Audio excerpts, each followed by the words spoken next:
प्रजनन स्वास्थ्य अधिकार मतलब कि एगो मानव अधिकार सरह के एगो अधिकार बा। जैसे कि मानव अधिकार, बाल अधिकार, महिला अधिकार, ये सबके तो बहुत चर्चा होता। और यौन तथा प्रजनन स्वास्थ्य अधिकार के बारे में हमारे समाज में अभी भी बहुत कम बात होता। ऊपर से लेके नीचे तक एक बहुत कम चर्चा होता। और एक चर्चा कर बहुत जरूरी बा। एक हमने अधिकार खोजल बहुत जरूरी बा। एक अधिकार के स्थापित कर बहुत जरूरी बा। एक मानव अधिकार सरह के बाटे। एक चलते हमने के हरेक स्वास्थ्य क्षेत्र से यौन तथा प्रजनन अधिकार के क्षेत्र में बहुत हमने के अधिकार जो कानूनी हिसाब से मिलल बा वो हमने के अभी तक जानकारी ना भइला के चलते हमने के वो अधिकार के हमने के यूज ना कर सकनी है। ये अधिकार मिलल जरूरी बा, मांगल जरूरी बा, लेवल जरूरी बा। काहे कि एक चलते हमने के का था कि बहुत आदमी के अभी भी बहुत आदमी के का होला कि यौन तथा प्रजनन अधिकार में का बा का नहीं उ सब हमने के था नहीं। इनमें कथी रहेला कि जैसे कि हमने के शादी करे के बा कि ना करे के बा, कहिया करे के बा, केकरा संगे करे के बा, कैसे करे के बा, वो हमने के अपन अधिकार के बा। और दूसरी बात का बा कि बच्चा जन्माए के बा कि ना बा, कितना जन्माए के बा, कितना गैप में जन्माए के बा, कहाँ जन्माए के बा, ये सब हमने के अपन यौन तथा प्रजनन अधिकार के माध्यम पड़ेला। और इनमें भी इनमें और भी बात आवता जैसे कि परिवार नियोजन साधन भी यूज करे के हमने के अपन अधिकार के बात बा। हमने के अपन इच्छा से स्वेच्छा से हमने के परिवार नियोजन साधन के भी यूज कर जा सकता।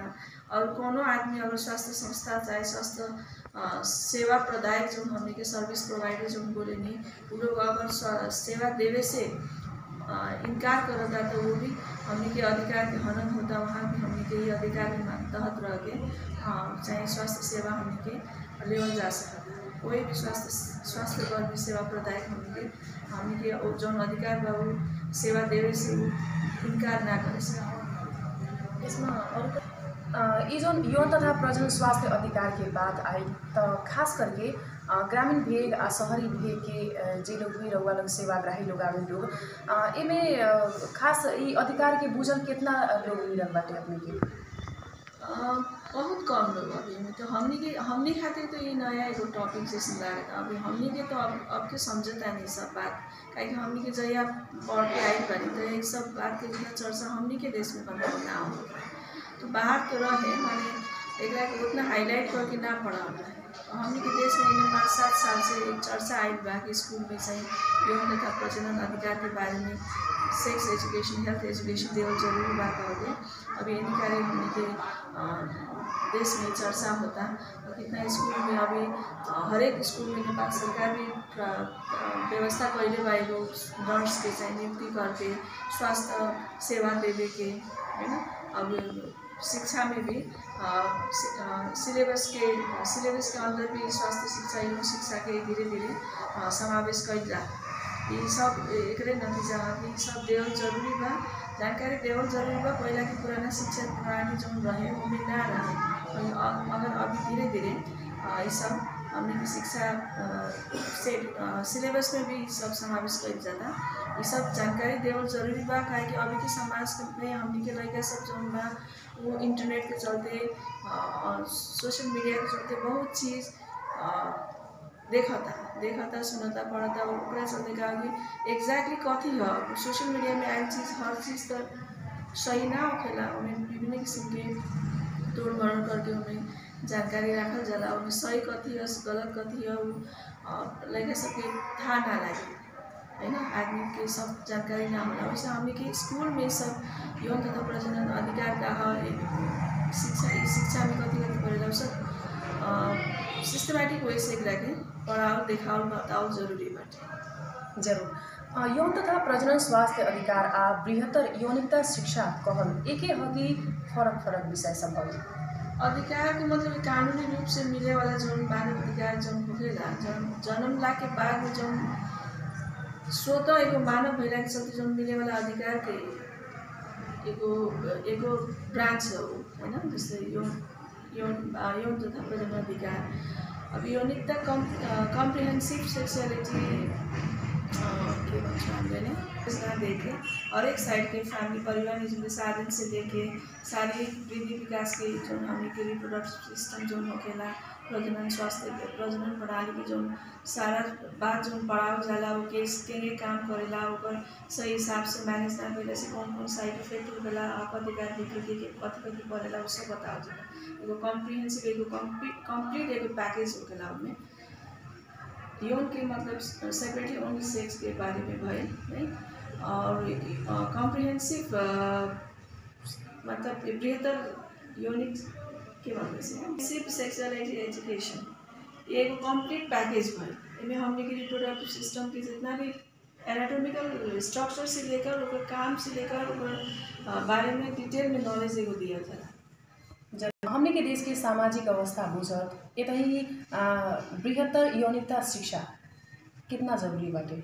बहुत जरूरी बाटे। में लाजाओ शर्माओ ठीक नहीं के हमने के गार्जियन महिला के चलते माँ बाप महिला के चलते टीचर महिला के चलते और हमने के सही शिक्षा करने के ना दें तो वो लोग गलत सोशल मीडिया की तरफ से भी बाह्य रूप से करने के गलत शिक्षा करने के मतलब ग्रहण करें तो गलत वे में वो लोग जाए तो फिर अभी के नया जनरेशन वो गलत शिक्षा के गलत कंसेप्ट ओकन के दिमाग में रह जाए तो गलत लाइन में जाए गलत बहुत कुछ गलत हो जाए समाज में। वैसे सही शिक्षा सही जानकारी देवल जरूरी बा र उ एगो टीचर एगो माँ बाप ही कर सके बाकी दूसरा से ऑन टाइमली ना मिली और देर भैया के चलते ज्ञान शिक्षा देने से भी कोनो फायदा भी ना हो उससे।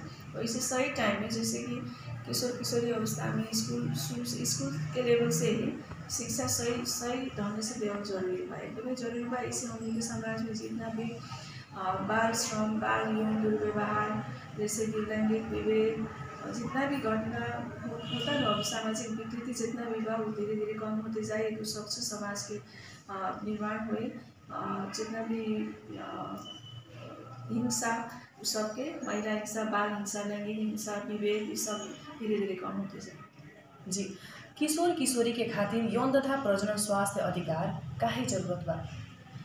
उन लोग के एगो तो जानकारी होके कि पर सही शिक्षा देहल जाए तो उन्हें था लगे कि हमने के कहाँ जाके ये सब काहे ला सर्विस देवे के काहे कि सबसे वल्नरेबल एज किशोर किशोरी अवस्था सबसे डेंजरस एज ही है बा। अगर सही शिक्षा सही चेतना सही जानकारी उनको ना देवल जाए तो लोग मजाक में उनकी जिंदगी एगो गलत रास्ता पर चल जाए। वैसे सही जानकारी दे के उनके अभी जैसे कि यौन शिक्षा प्रजनन शिक्षा के बारे में एगो जैसे कि घास पास कपास ऐसे ही सहवास भी एगो चौथो आधारभूत आवश्यकता ये सब नहीं पड़ेगा। चौथो आधारभूत आवश्यकता में जब बढ़ जाता तो जानकारी ना देवल जाए हमने के एकदम गुपे चुपे रखे तो उन्हीं की और ही जिज्ञासा उनमें हो जाएगी कथी है काहे मैंने केंगे कर देला कैसे करे पड़ेला था ना लगे उन लोग और ही असुरक्षित हो जाए है ना और ही असुरक्षित हो जाए। असुरक्षित संपर्क में आए चलते बहुत किस्म के इन्फेक्शन होके के डर हो जाला। इन्फेक्शन हो जाए तो फिर बाद में जाके ओकर शादी के बाद की समस्या बहुत किस्म हुई जैसे कि हमने के समाज में सूजन की समस्या बहुत परिवार के बसदारी की सूजन की समस्या बहुत कॉमन बाटे। शुरू में ओकरा के कहेंगे अपन साफ सफाई रखल जाए कहे साफ सुथरा कहेंगे रहे के बाद कहे जानकारी देवल जाए तो लोग छोटे उम्र से अपन साफ सुथरा में ध्यान दे साफ सुथरा में ध्यान दी तो बाद में जाके सूजन होने की संभावना कम हुई। अब उसके बाद में परिवार नियोजन साधन के बारे में जानकारी देवल जाए तो अनिश्चित गर्भधारण असुरक्षित गर्भपतन से भी वो बच जाए।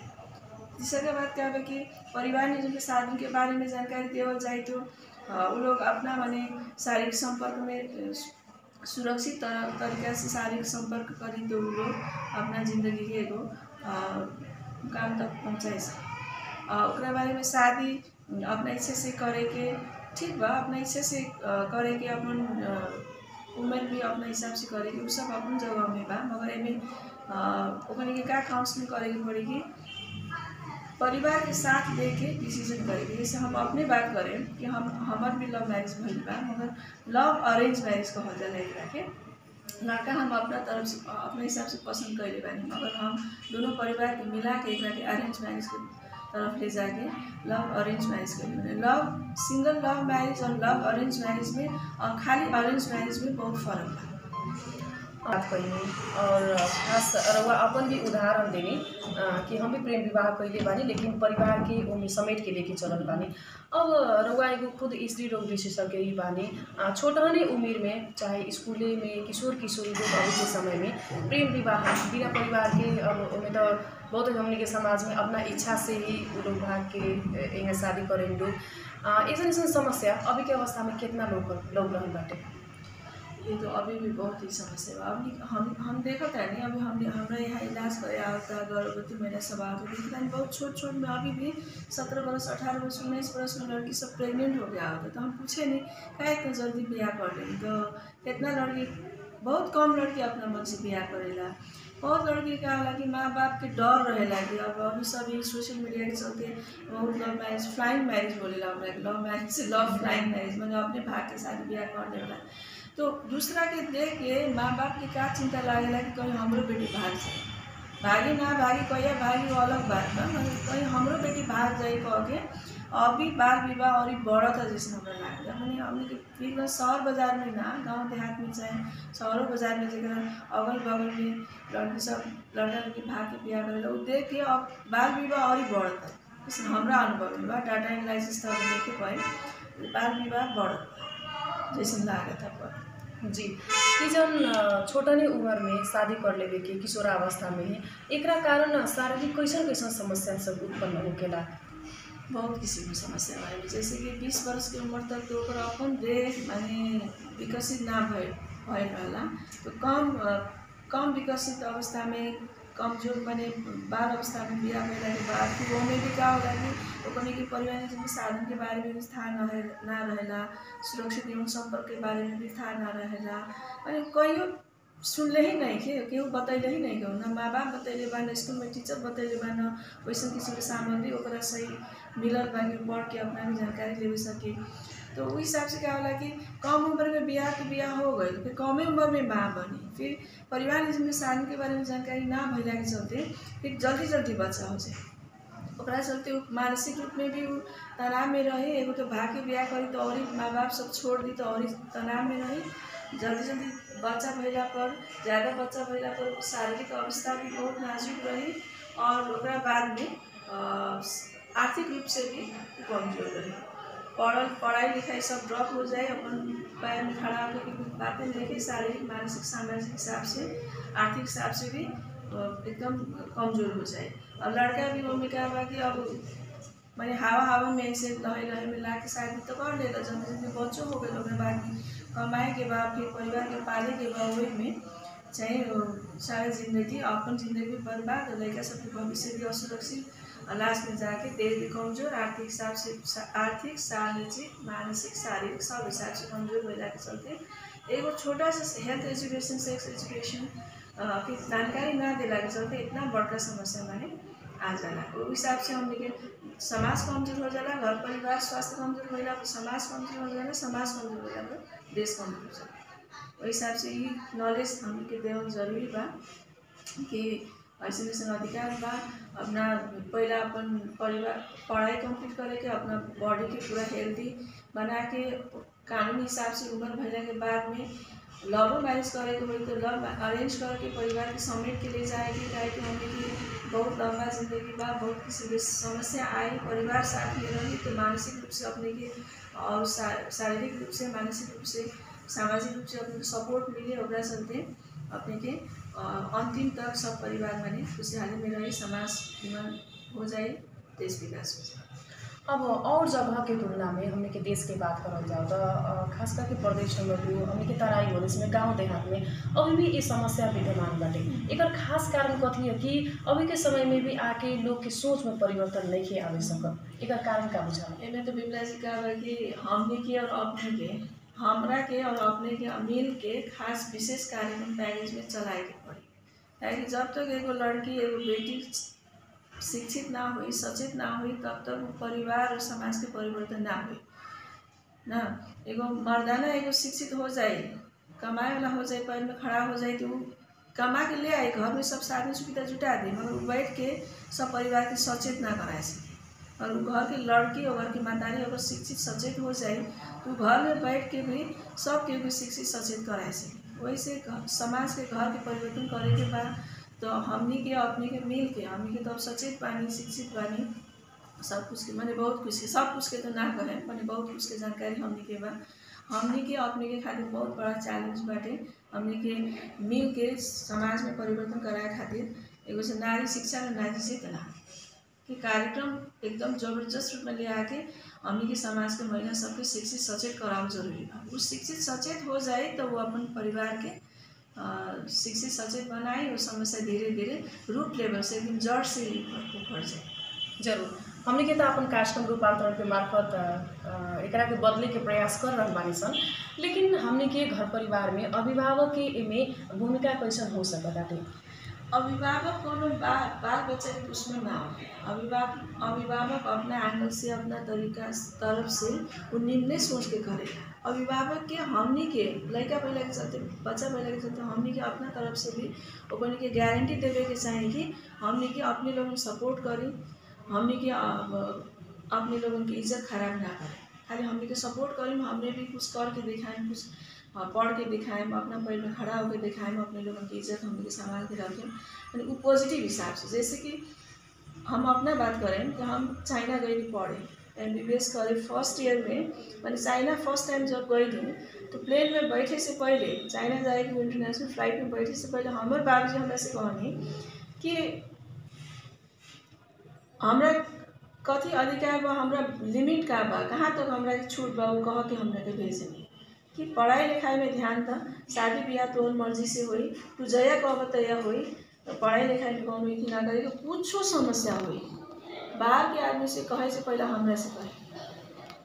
कोनो भी समस्या, शारीरिक समस्या, मानसिक समस्या, आर्थिक समस्या, कोनो भी समस्या हम से गए। कोनो भी माँ बाप ना चाहे कि अपन संतान दुखी हो, फेलियर हो, बदनाम हो, कोई भी ना चाहे, वो लोग निम्न सोच के करेगा। वैसे माँ बाप के अपन फर्स्ट माने टीचर, फर्स्ट फ्रेंड समझ के शेयर कर जाता, वो लोग अपना एंगल से सही निर्णय, सही रास्ता अपने दिखाए। अपने के अभिभावक तो बहुत बढ़िया सलाह सुझाव देनी। अब हमने जैसा समाज जहाँ लैंगिक विभेद होकेला, यौन तथा प्रजनन स्वास्थ्य के बारे में खुलस्त रूप में बात ना होके सकेला, इतनी अभिभावक लोग इस विषय में अपन बेटा बेटी के तरह जागरूक बना सकता है? अभिभावक पहले तो अभिभावक सचेत हुए के पड़ल, अभिभावक के पहला ये जानकारी देवे के पड़ल। वैसे अभी स्कूल में भी बहुत पेरेंट टीचर्स मीटिंग होखेला, आजकल स्कूल में पेरेंट्स टीचर्स मीटिंग होखेला। स्कूल में पढ़ाए वाला टीचर और घर में पेरेंट्स जो गार्जियन जो रहेला ओकनी के पहले समझाओ जाला कि समझाओ, ये पढ़ाओ, ये बताओ का जरूरी बाटे। वो लोग अगर समझ जाए तो फिर तो मुश्किल ना हुई, है ना। वो करे खातिर हमने के जो लोकल स्तर में नेता सब बारह सन ना, सामाजिक अभियंता सब बारह सन, ओकनी के स्मॉल छोटा छोटा ग्रुप बना के पहला ओकनी के बताओ जरूरी बाटे। एक बार खाली हमने के ले जाके लड़का के सब सिखा दे, बाप मातारी के कुछ बतेबे ना करें तो फिर वो लोग तो एक के नेगेटिव वे में ले ली, है नकारात्मक वे में ले ली कि टीचर सब हो के भड़काओ तो हमने के लड़का सब कह के वो आए। वैसे जैसे कि हमने के कोनो भी तालीम देवल जाला तो हमने के बुला के पहला TOT देवल जाला, ट्रेनिंग ऑफ ट्रेनर्स। हमने के TOT देवल जाला कि ई कथी, ई विषय कथी है, एमे कथी बा, ई कौना खातिर टारगेट करके आइल बा, एमे कथी केंगे पढ़ाए के बा कह के हमने के पहला ट्रेनिंग देवल जाला। तो हमने के चाहते हैं कि परिवार अभिभावक लोग अपने के बच्चा सबकी शिक्षा लेवे में, शिक्षा अपना तरफ से भी दी और शिक्षा लेवे में बच्चा सबके इनकरेज करे, सहयोग करे। तो हमें हमने के छोट छोट समूह बना के पहला अभिभावक और टीचर्स के अथवा सामाजिक अभियंता और लोकल स्तर के नेता सबसे मिला के जागरूकता बने, जागरूक बनाए के पड़े। पहला ओकनी के सेंसिटाइज करे के पड़े कि कथी है, काहे लाई आयल बा, कहल का जरूरी बा, माने बताओ पढ़ाओ का काहे जरूरी बा, पहला पेरेंट्स सबके भी बताओ जरूरी बा। ना तो एक बार एग्जाम तो समाज में विद्रोह हो जाए कि स्कूल के टीचर सब मिल के अपने के हम सब मिल के लड़का सबके भड़काओ तक के गलत एगो मिसअंडरस्टैंडिंग क्रिएट हो जाए, उससे समाज और ही गलत दिशा में चल जाए। जी, अब हमने कार्यक्रम के अंत हो बानी सन। कार्यक्रम के अंत में खास करके हमने के किशोर किशोरी लोग के रउआ काफी सुझाव देवे के चाहे? अब अभी के समाज में बहुत ज़्यादा साधन सुविधा बा। जब हम रनिंग छोड़ रही तो उस समय में इतना ज़्यादा साधन सुविधा ना रहे, फिर भी हमने के बहुत मेहनत करके बहुत कष्ट से विभिन्न किस्म के साधन सुविधा जुटा के यहाँ तक आ गए बनी ना। अभी तो अपने लोगों के बहुत सहज बाटे, मगर साधन सुविधा सबके गुलाम होके अपने नहीं रहेगी, ओकरा के यूज करके आगे बढ़ेगी। अभी क्या हुआ कि सब सोशल मीडिया के गुलाम हो जाता, बैठ के गेम खेला था, कम मोबाइल में तो दिन भर गेमे में लटकले रह जाए, खाली फेसबुक में व्हाट्सएप वाइबर में अटकले रह जाए ना, और टिकटॉके बना के सारा समय मैंने कीमती समय गंवा दी। सब नहीं के सोशल मीडिया के साधन सुविधा के अपना हिसाब से यूज करेगा, ओकरा से कथी ज्ञान देवे के बा वो करे के बा, माने वही में उलझ के अपन कीमती समय बर्बाद करके अपना कैरियर चौपट नहीं करे। पढ़ाई लिखाई एकदम जरूरी बाटे, एकेडमिक क्वालिफिकेशन होके के पढ़ल, वही हिसाब से अपना चाहे सोशल एक्टिविटीज़ में भी इन्वॉल्व होके पढ़ल, सामाजिक हिसाब से भी अपने आगे बढ़े के पढ़ल, अपने जहाँ जहाँ रिस्पेक्ट देवे के बा अपन बाप माता के ना, पेरेंट्स के अपने से बड़ा आदमी के रिस्पेक्ट देवे सीखे के पढ़ल, अपना से छोड़ के माया सद्भाव देवे के पड़ल, केयर करे, अपने कलीग से भी मिलजुल के रहे के पड़ल ना। जौन चीज़ चाहता नहीं हो अपने चाहें कि हमरा प्यार मिले, केयर मिले, माया मिले, तो वो चीज़ पहले अपने दी, देवल चीज़ अपना के वापस आ जाए। तो जौन चीज़ अपने चाहें वो अपने देवल शुरू करी तब अपने के मिले। तो रिस्पेक्ट चाहें तो रिस्पेक्ट दी तो अपने के रिस्पेक्ट मिली। एक बार में ना मिले तो फिर कितना हम करते हम लगे देते नहीं करते अपन देवल ना छोड़े, रिस्पेक्ट देते रहे, केयर देते रहे, वो अपने को आदत बनाए कि हम इस तरह से हम अपना इथी करें कह। या तो एक बार खिसिया के बोल दिले तो फिर दूसरा बार अपनों खिसिया के बोले लगे तो खिसिया में जिंदगी बीत जाए।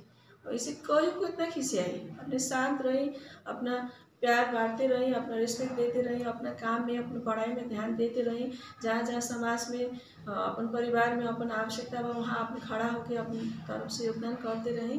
देवल चूज फिरता आई ना, माने जौन चीज़ चाहे वो दे, अपने के जौन चीज़ चाहता होके ना कौन जैसे कि अपना खातिर किने के बाद बहुत अच्छा एकदम हाई क्वालिटी की किनी को देवे के बाद एकदम बने देवे के बाद उनका वही भी मिला के देंगे ना हो, जैसा देव न वैसे चीज़ अपने रिटर्न आए। सब कर्म के गति बा, कर्म के फल बा, अच्छा कर्म करें तो अच्छा रिटर्न आए, खराब करें तो खराब ही, देर बा दुरुस्त बा, हिसाब किताब एकदम क्लियर बा। वैसे अच्छा चाहें तो अच्छा करें, अच्छा मिले, अच्छा होई, देर हुई दुरुस्त हुई, देर है अंधेर नहीं। वैसे अच्छा से अपना पढ़ाई लिखाई काम धंधा हर चीज़ में ध्यान दे के आगे बढ़ी, कुलत कुसंगत में ना पड़ी, और जो कुलत कुसंगत में पड़ल बा ओकरी के कुलत कुसंगत से छुड़ाए खातिर सहयोग करी, अपने भी वही में फंसे वाला काम ना करी। बड़ा आदमी से हरदम राय सलाह सुझाव लेते रही ना, गलत करके बाद में चाहे पछता के फिर मैंने एक ना करेंगे। हमारे एक प्रिंसिपल मेक न्यू मिस्टेक्स, नए नए गलतियाँ करो, काम करोगे तो अपनी गलती होगा। Do not repeat the same mistake, same गलती नहीं की दोहराएगी, और learn from your own mistake, अपना गलती से सीखेंगे। मेक न्यू मिस्टेक्स इसका मतलब जानबूझ के मिस्टेक करे नहीं के जाएगा, मतलब make new mistake, do not repeat the same mistake और learn from your own mistake. ये कहे के चाहते नहीं। बहुत बहुत धन्यवाद जी। पूरा काम शुरू काम